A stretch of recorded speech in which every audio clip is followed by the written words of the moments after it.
Hey everybody, I hope you're not sick of hearing my voice. I'm going to go ahead and speak here.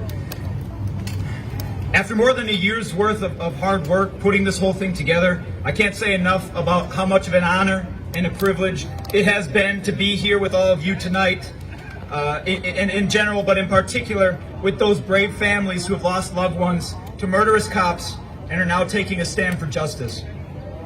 That's why we're here tonight. That's why we were here tonight, to demand that those who claim to represent us put an end to this other epidemic, the epidemic of police killing black men and other people in our communities and getting away with it.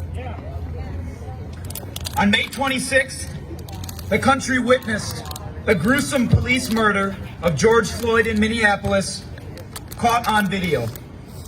Officer Derek Chauvin of the Minneapolis Police Department knelt on his neck for more than 8 minutes until he suffocated to death, all while 3 of his fellow officers stood by and did nothing. Say his name. George Floyd. Say his name. George Floyd. Say his name. George Floyd.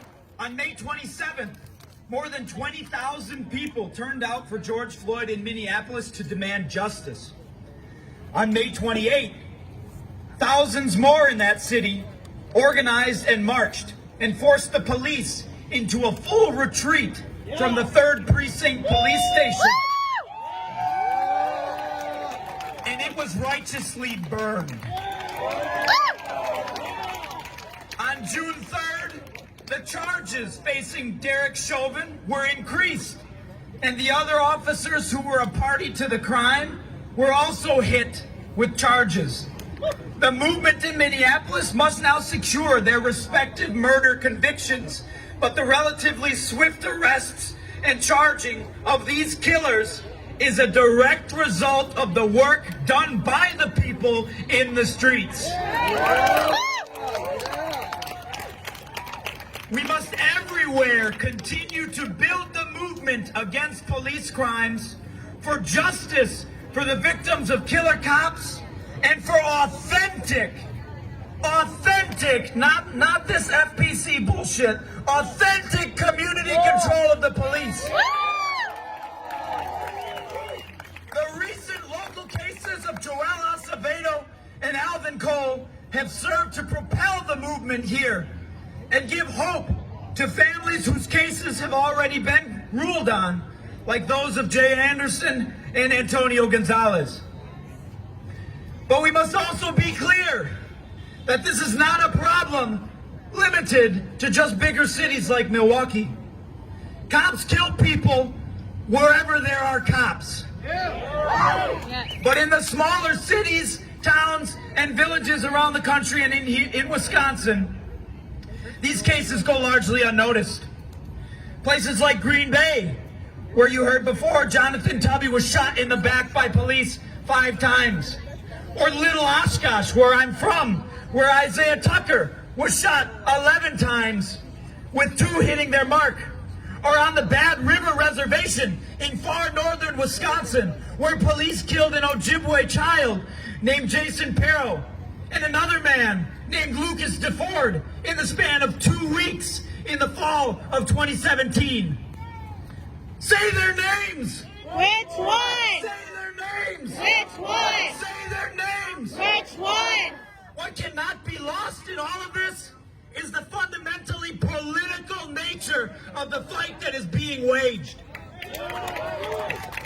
Black people, Chicano or Latino people, indigenous people, they are all a part of oppressed nations within the U.S. The systemic injustices these oppressed nations face, including the police occupation of communities and the racist police killings, are fundamentally issues of national oppression. The struggle against these crimes is not just one of social justice, but quite literally of national liberation, of black liberation, of Chicano and Latino liberation, and indigenous liberation. Here in Freedom Road, we understand that in order for liberation to be truly achieved, it must be led by the working class. And not just any element of the working class, but the conscious element. The segment that understands that the capitalist system oppresses all of us, and that in order to bring about the full extent of national liberation, we need socialist revolution too.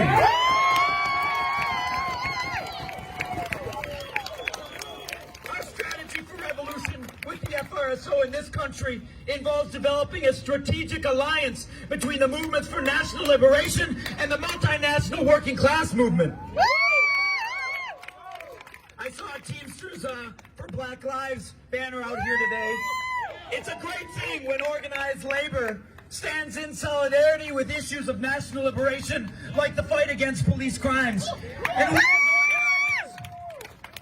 we as organizers need to continue to broaden and strengthen that relationship.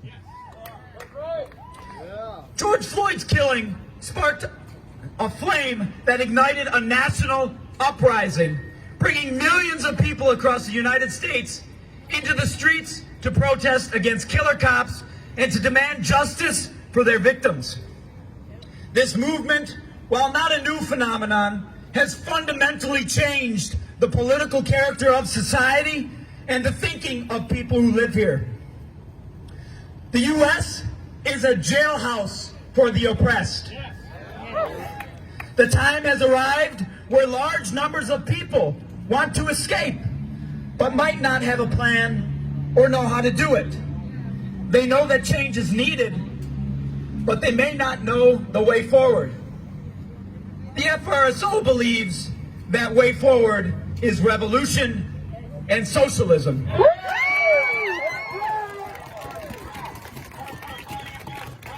And we encourage you to join us on the road to liberation. Thank you.